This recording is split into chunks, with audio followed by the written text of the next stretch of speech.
자, 오늘 누가복음 15장의 말씀은 잃어버린 것을 찾는 열심, 또 잃어버린 것을 찾았을 때의 그 기쁨, 거기에 대해서 한 세 가지 비유로서 주님이 하신 말씀이 되겠습니다. 세리와 죄인들이 말씀을 들어 주님께 가까이 나오게 되자 바리새인 서기관들이 수군거리면서 이 사람이 죄인을 영접하고 음식을 같이 먹는다. 왜 죄인을 영접해 주는가? 죄인들과 함께 하는가? 여기에 대해서 주님이 이런 비유의 말씀을 통해서 대답했다고 할 수 있겠습니다. 그래서 이 비유를 통해서 참 그 잃어버린 자를 찾는 그 기쁨이 어떤지를 말씀해 주고 있죠. 죄인들은 한마디로 말하면 잃어버린 영혼이라 할 수 있는데, 그런 잃어버린 영혼을 찾았을 때 얻게 되는 기쁨, 그것은 천국에서 회개할 것이 없는 의인 99보다도 더 기쁜 것이다 하는 것을 말씀해 주죠. 그래서 99마리의 양을 놔두고 양 한 마리를 잃으면 잃은 양을 찾아 나서는 목자의 그 간절함, 애타는 마음, 그리고 찾았을 때는 정말 이루 말할 수 없는 그 기쁨, 그리고 또 잃은 드라크마를 찾는 한 여인, 찾았을 때 정말 큰 기쁨. 제가 이 드라크마에 대한 말씀을 드렸었죠. 신랑이 선물로 준 것이기 때문에 이거 하나라도 잃어버리면 큰일 나는 거죠. 근데 그것을 잃어버리게 됐을 때 그 마음이 어떠하겠습니까? 찾았을 때는 뭐 더 말할 나위 없이 기쁘겠죠.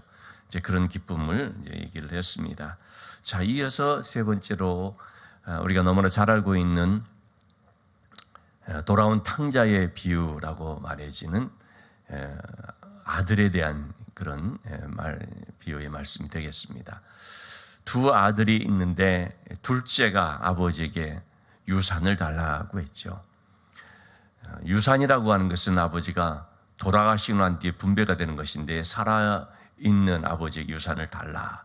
참 무례한 또는 좀 불효박심한 그런 아들이라고 볼 수 있죠. 이렇게 유산을 달라는 이유가 뭐 때문이었습니까? 아버지를 떠나기 위해서였죠. 얼마나 졸랐으면 아버지가 유산을 줬겠습니까? 그런데 이런 유산을 받았을 때 여러분, 이 아들이 나름 그걸 가지고 무슨 자기의 어떤 무슨 사업을 한다든지, 그걸 가지고 또 뭔가 유익하고 의미 있게 생산적으로 쓰기 위해서 그렇게 한 것이 아니라, 그걸 가지고 아버지를 떠나는 그런 일이 일어나게 됐죠. 그래서 우리 13절의 말씀을 한번 보시면, 아버지로부터 이렇게 받았을 때, 아버지가 딱 나눠줬을 때 그 후 며칠이 안 돼요. 곧바로라는 말이죠. 재물을 다 모아가지고 먼 나라에 가서 허랑방탕하며 재산을 낭비하더니 그랬습니다. 먼 나라라는 것은 뭡니까? 아버지가 있는 요 지역을 떠난 것이 아닙니다. 나라를 떠나버린 것입니다. 먼 나라로 가버렸습니다. 여러분, 이 비유의 말씀은 하나님과 우리에 대한 말씀 아닙니까? 하나님을 떠난 사람들의 모습을 말해주죠. 여러분, 하나님을 떠나는 것은요, 먼 나라로 가버리는 것입니다. 다시 말하면 하나님이 없는 나라로 가는 것입니다. 우리는 두 세계에 살고 있죠. 하나님이 함께하는 나라, 그것은 천국 백성의 삶이죠. 우리의 시민권은 천국에 있습니다. 그래서 우리가 이 나라에 산다 할지라도, 세상 가운데 산다 할지라도 우리의 시민권은 하나님 나라이기 때문에 하늘나라의 시민권을 가진 자로 살아가죠. 그런데 하나님이 없는 사람들의 삶은 뭡니까? 세상 나라가 자기 나라입니다. 세상 나라 속에서 살아가는 것입니다. 하나님 없는 나라입니다.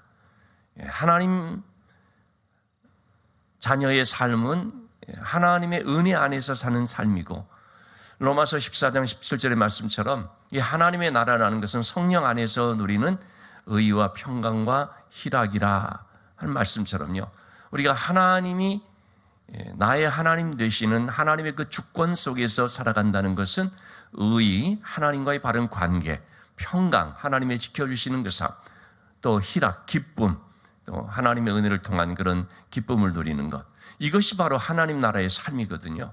그래서 우리가 하나님 안에 있으면 그 사람이 어떤 형편에 있든지 간에 항상 이 성령 안에서 하나님과의 교통을 통해서 의와 평강을 누리는 삶이 되는 것이죠. 그래서 하나님이 우리의 모든 삶을 인도해 주신다는 것은 한마디로 이런 의와 평강과 희락 가운데 있는 삶이라고 하겠습니다. 근데 하나님을 떠나버리면 어떻게 됩니까? 바로 이걸 상실해 버리는 것입니다. 그래서 먼 나라라는 것은 한마디로 하나님께서 멀어진 나라라고 할 수 있죠. 세상 나라를 두고 하는 말이죠. 이 세상 가운데 삶이라는 것은 뭡니까? 하나님을 떠난 가운데 이 세상 가운데 살아간다는 것은 한마디로 말해서 생명을 잃어버리는 삶이 됩니다. 하나님과의 관계가 깨어져 버리고 하나님과의 관계가 끊어져 버린 그걸 가리켜서 성경은 죽음이라고 말합니다. 아담과 하와가 선악을 알게 하는 나무의 열매를 따먹죠. 하나님께서 그것을 먹는 날에는 정녕 반드시 죽으리라. 그 말씀은 하나님의 이 계명을 어기게 되면 하나님과의 관계가 끊어진다라는 말입니다. 하나님과의 관계가 깨진다는 말인데 그 하나님과의 관계가 깨지는 것은 뭐냐? 죽음인 것입니다. 여러분, 우리도 그렇거든요. 부부 사이에도 관계가 깨져버리면 그건 곧 둘 사이에 그런 좀 생명이라고 표현할 때 둘 사이의 그런 관계는 곧 죽음이 되어버린 거 아닙니까? 성경은 그렇게 이제 표현을 하는 것이죠. 자, 이 둘째 아들이 아버지를 떠나버렸습니다. 그러자 그것은 곧 아버지의 관계가 멀어지고 끊어져 버린 것입니다. 그 결과는 곧 모든 것을 상실하는 것으로 나타나 버립니다. 자기가 아무리 많은 돈을 가지고 있었다 할지라도요, 어떻게 됩니까? 그것은 뭐 그냥 며칠이 못 되어서 다 그걸 다 소비하게 돼 버리는 것이죠. 아버지를 떠난 자의 삶이 뭡니까? 허랑방탕이었습니다. 하나님을 떠나면 모든 인생들의 삶은요, 자기의 인생을 정말 값진 이 생명을요 낭비해 버리게 되어 있습니다. 허랑방탕하게 됐습니다. 그가 아무리 많은 물질을 가지고 있다 할지라도, 높은 무슨 지위를 가지고 있다 할지라도, 여러분, 하나님이 없는 자의 삶이라는 것은 그것을 가지고 자기 육신적인 삶으로서 추구하기 때문에 반드시 이렇게 허랑방탕하게 되어 있습니다. 그래서 가지고 있는 모든 것들을 다 허비하게 됐죠. 14절의 말씀 보니까 다 없앤 후에 순식간에 없어져 버렸습니다. 그리고 그때 비로소 그는 궁핍하게 된지라. 그 나라에 크게 흉년이 들었다는 것은, 여러분, 이 하나님을 떠난, 하나님에게서 멀어진 나라의 모습은 이렇게 한마디로 흉년이라고 표현할 수 있죠.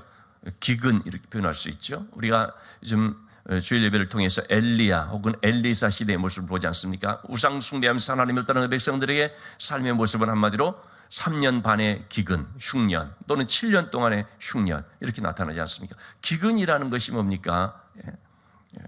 다 말라버리는 것을 말합니다. 하나님을 떠나면요, 그 사람의 인생은요 그야말로 고갈돼 버리기 때문에 말라버리게 됩니다. 영적 기근이라고 할 수가 있죠. 그러면은 궁핍하게 되어 있습니다. 먹을 것이 없게 됩니다. 줄여 죽게 됩니다. 이 아들은 아버지를 떠난 결과 이러한 삶에 직면하게 됐습니다.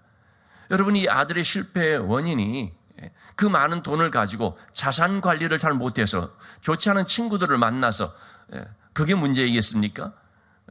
이 아들에 있어서 실질적인 문제라는 것은 아버지를 떠났기 때문인 것입니다. 무슨 주어진 그 재산 관리를 잘 못했다, 여러분, 그 문제가 아닌 것입니다. 오늘 성경에서 말하고 있는 것은 그런 메시지가 아닌 것이죠. 아버지를 떠난 결과로 나타나는 것은 이럴 수밖에 없는 것을 지금 말해줍니다. 자, 이래서 아들이 죽음의 이제 문제 앞에 이렇게 딱 서게 되니까, 그러니까 그때 이제 아들이 아버지께로 돌아가게 되는 그런 결심을 하게 됩니다. 자, 근데 이 아들이 비록 아버지를 떠난 실패가 있었지만 다시 돌아가는 그런 것은 참 잘한 것인데, 어떻게 해서 아들이 돌아가게 되었는가? 왜 아버지께로 돌아갈 수 있게 되었는가? 두 가지를 우리가 여기서 살펴볼 수가 있습니다. 아버지께로 돌아가게 된 이유. 첫째는요, 내 아버지 집에는 17절의 말씀 나오는데요, 양식이 풍족한 품꾼이 얼마나 많은가. 나는 여기서 줄여 죽는구나. 내 아버지 집에는 양식이 풍족하다라는 것입니다. 아버지 집에 양식이 풍족함, 품꾼조차도 풍족하게 먹는다는 것이죠. 여러분, 우리가 이 사실을 알아야 됩니다. 하나님께는 풍성함이 있다는 사실을 알아야 됩니다. 하나님께는 모든 좋은 것들이 있다는 것을 알아야 됩니다. 우리가 구원이라고 하는 것을 여러 가지로 표현을 합니다만은, 어떤 분은 이 구원이라는 것을 표현하기를 하나님의 풍성함에 참여하는 것이라고도 얘기를 했습니다. 저는 참 그 말이 공감이 됩니다. 여러분, 우리가 구원받았다라는 것, 목숨을 건진 그것을 말할 수 있죠. 그런데 우리 천국 간다, 구원받았다는 것은요, 한마디로 말하면 그 하나님의 생명의 풍성함에 우리가 참여하는 것이라고 볼 수 있습니다. 하나님의 그 풍성한 생명을 우리에게 주시는 것이라고 볼 수 있거든요. 이처럼 세상 가운데는 생명이 없고 이 세상 속에서는 모든 것들이 다 고갈될 수밖에 없다는 사실을 깨달으면서 아버지에게는 풍성한 생명이 있다. 모든 그런 좋은 것들이 다 아버지에게 있다. 이 사실을 깨달을 때에 우리가 아버지를 향하여 나가야겠다는 것을 생각하게 되는 것이죠. 그래서 돌아오게 될 때에 첫 번째로 이 아들이 깨닫는 것은 아버지에게는 풍족하다. 그것을 이제 생각을 하고, 두 번째가 뭡니까? 두 번째가 참 중요하죠. 18절의 말씀입니다. 내가 일어나 이제 아버지께로 가서 이르기를, 아버지, 내가 하늘과 아버지께 죄를 지었사오니. 자, 이렇게 아들이 돌아가게 된 아주 결정적 이유가 뭐냐면 자신이 아버지를 떠난 것이 죄라는 사실을 깨달은 것입니다. 죄라는 것을 깨닫게 되었을 때, 여러분, 우리 인생은요, 이 죄를 깨닫는, 자기의 죄를 깨닫는 데서부터 새로운 방향 전환이 있게 되는 것입니다. 여기서부터 드디어 눈을 뜨게 되는 것입니다. 영의 눈이 떠지는 것이고 믿음의 눈이 떠지는 것입니다. 갈 길이 보여지는 것입니다. 이 죄를 깨닫는 것이 그렇게 중요한 것입니다. 그래서 모든 하나님께 나온 사람들의 공통점 뭡니까? 회개한 사람들입니다. 회개라는 것은 억지로 시킨다고 해서 주입시킨다고 되는 것이 아니죠. 자기가 죄를 깨달을 때 회개가 됩니다. 내가 무슨 죄인이야?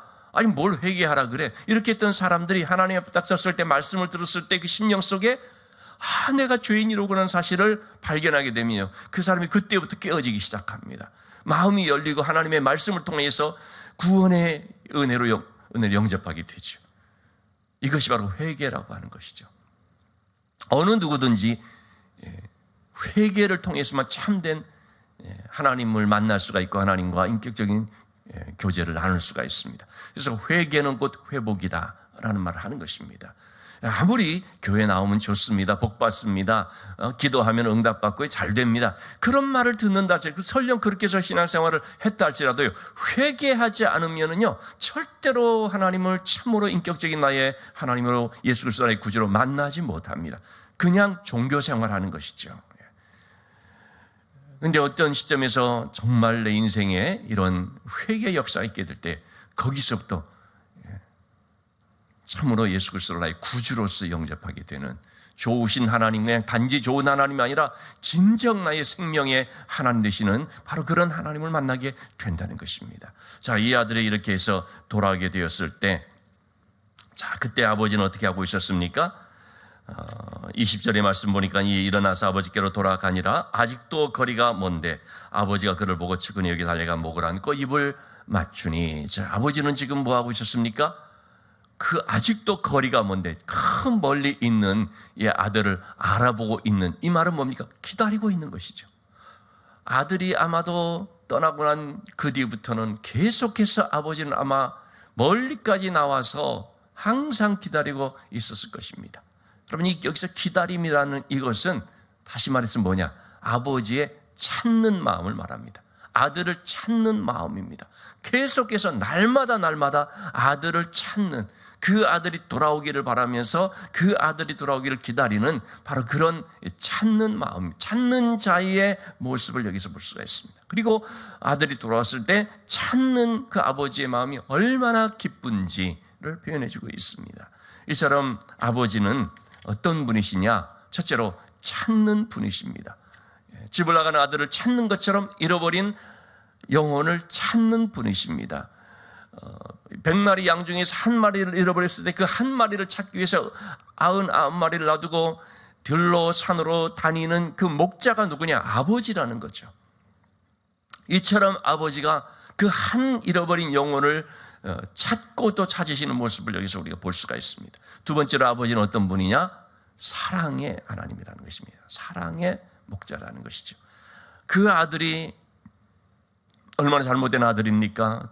첫 시작부터 아버지에게 무리하게 유산을 달라. 받았으면 그걸 가지고서 아버지 옆에서 그걸 잘 관리하면서 있어야 되는데 받자마자 그냥 완전히 아버지를 떠나버리는, 그리고 가서도 어떻게 되면 허랑방탕하면서 다 낭비해버리는 이 아들이 얼마나 불효막심할 뿐만 아니라 잘못된 아들입니까? 그야말로 패역한 아들이죠. 그런데 이 아들이 돌아올 때 아버지가 어떻게 합니까? 과거를 묻지 않습니다. 돌아왔다는 그 자체로 아버지는 이미 모든 것을 용서해 버리시죠. 아버지의 사랑이라는 것이 뭡니까? 한마디로 말하면 용서를 말합니다. 하나님이 우리를 사랑하신다라고 말할 때 그 사랑이라는 것은 뭐 뜨겁게 너 좋아해라는 그런 감정, 감상이 아니고요, 용서를 말합니다.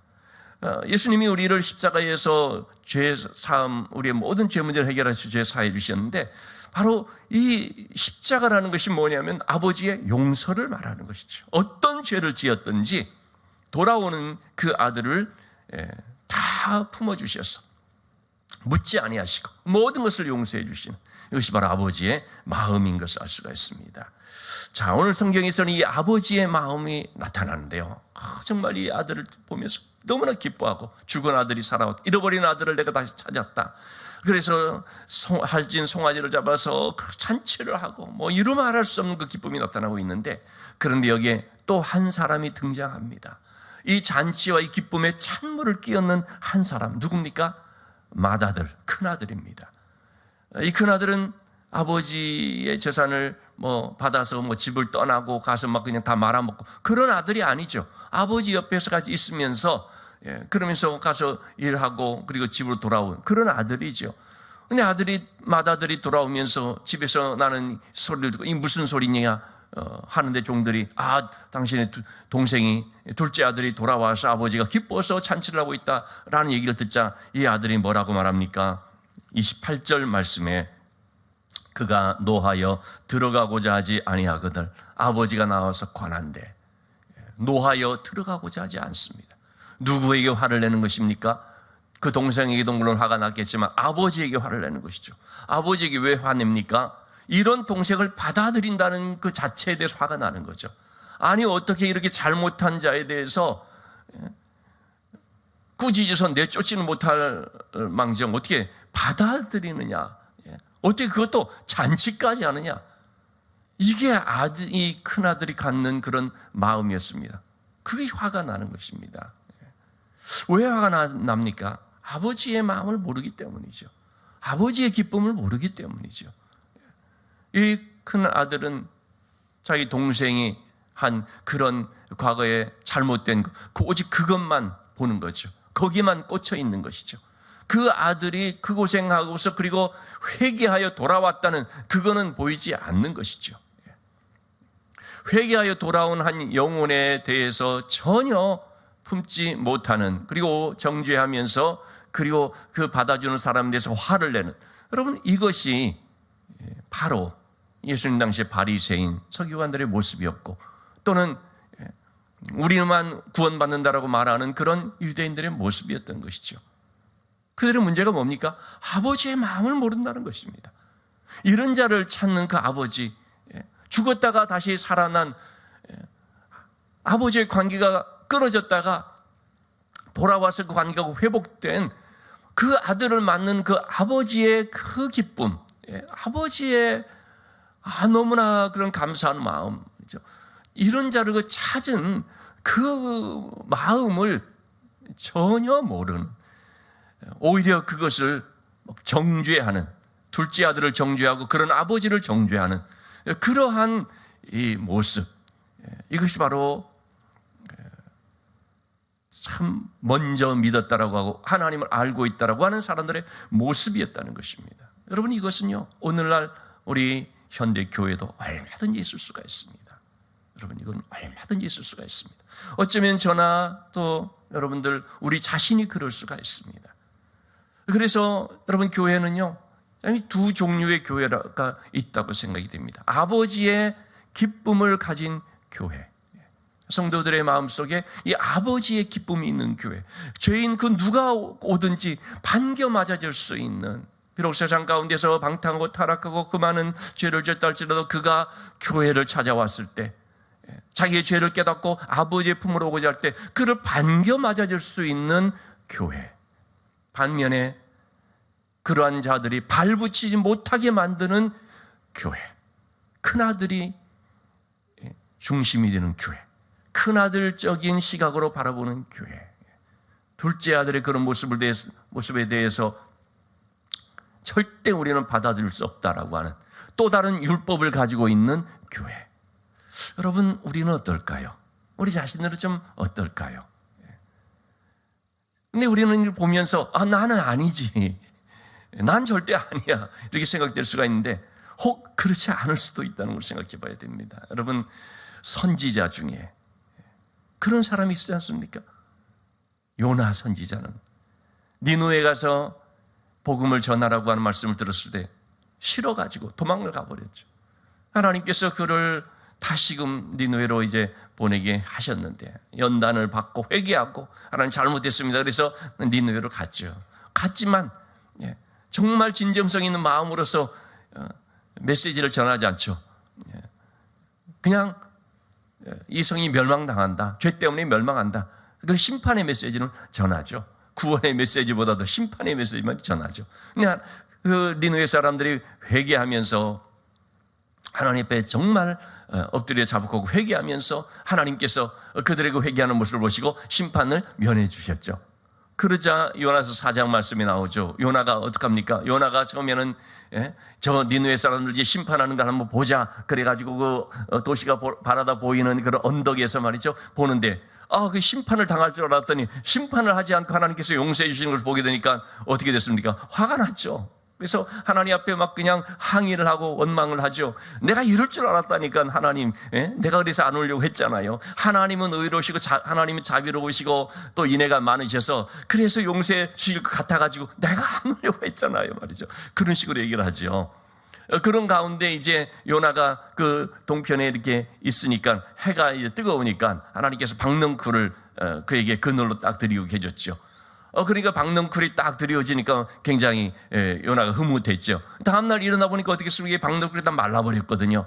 그러니까 또 요나가 또 하나님 앞에 더 화를 내면서 말을 하죠. 아니, 이 박넝쿨 말이지 참 좋았는데 왜 하루 만에 걷어가 버리시냐고. 하나님 뭐라고 말했습니까? 요나야, 너는 이 하룻밤 있다가 그냥 말라버린 박넝쿨 하나를 그렇게 아꼈다면 하물며 이 니느웨 성에 좌우를 분간하지 못하는 12만 명의 사람들 있고 많은 가축들도 있는데 내가 그들을 아끼는 것이 합당하지 아니하냐. 그리고 요나서는 끝납니다. 그 대답은 이제 우리가 하는 것이겠죠. 여러분, 요나를 보시죠. 철없는 선지자입니까? 그렇지가 않습니다. 그것이 바로 참 이 큰아들과 같은 그런 마음을 가진 사람들의 모습을 보여주는 것이라고 생각됩니다. 누구나 그럴 수가 있다는 것입니다. 자기 의의를 가진 사람. 나는 아니다 이거죠. 나는 잘했는데 나처럼 하라지. 여러분, 우리 교회를 보면서 우리 교회 같은 교회는 없어. 얼마나 우리가 깨어있고 기도 열심히 하고 다른 교회들 형편없어. 우리 교회만 같아보라지. 여러분, 이렇게 되면은요, 그건 뭡니까? 자기 의의에 푹 빠진 교회입니다. 큰아들의 교회인 것이, 큰아들의 마음을 가진 교회. 우리가 그래서는 안 되는 것이죠. 근데 우리는 자칫하면 자기 의의라는 것, 우리가 뭐 좀 잘하면은 이 자기 의의라는 것이 얼마나 우리를 차지하게 되는지 알 수가 없습니다. 이 자기 의에 빠지는 순간 어떻게 됩니까? 다른 사람은 비판하게 되었습니다. 정죄하게 되었습니다. 그 잘못한 자가 돌아서서 오는 것을 용납하지 않는 그런 어떤 차가운 마음을 갖게 되어버리는 것입니다. 하나님이 오늘 말씀을 통해 우리에게 주시는 것이 뭡니까? 아버지의 마음을 하도록 하는 것이지 않습니까? 아버지의 마음. 사실 우리는 돌아온 탕자들과 같은 자들이거든요. 그래서 변화되어서 은혜를 받았으면 그러면 우리는 아버지의 이 마음을 가져야 되는 줄로 압니다. 그래서 우리 교회가 여러분 이 아버지의 기쁨, 아버지의 용서가 있는, 그래서 누구든지 받아줄 수 있는, 그래서 가고 싶은 교회, 가면은 눈치 보지 않고 정죄 당하지 않고 흉 보이지 않고 그냥 정말 편안하게 너무나 감사와 기쁨으로 신앙생활을 할 수 있는 그런 교회, 여러분 아버지의 마음을 가진 우리 한 사람 한 사람 또 우리 교회가 될 수 있기를 주님의 이름으로 축원합니다. 명절 설명절을 맞이하면서 우리가 함께 있을 때도요, 여러분 가족 가운데 이 아버지의 마음을 가진 그런 가족들의 분위기가 될 때 어떻겠습니까? 덮어주고 감싸주고 그리고 다시 일어설 수 있도록 하고, 가족들끼리 모여서 있을 때 눈치 보여서 정말 그럴 때는 내가 못 가겠다라는 그런 경우들이 있지 않습니까? 너 왜 그러냐? 뭐 아직도 왜 그 모양이냐? 이런 식이 이제 돼버리면 이 가족 모임이 아니라 뭐라고 합니까? 왼수지 하면서 여러분 우리가 교회도 가족도 그렇고 교회도 그렇고 아버지의 마음을 가진 그런 삶이 될 수 있기를 주님의 이름으로 축원합니다.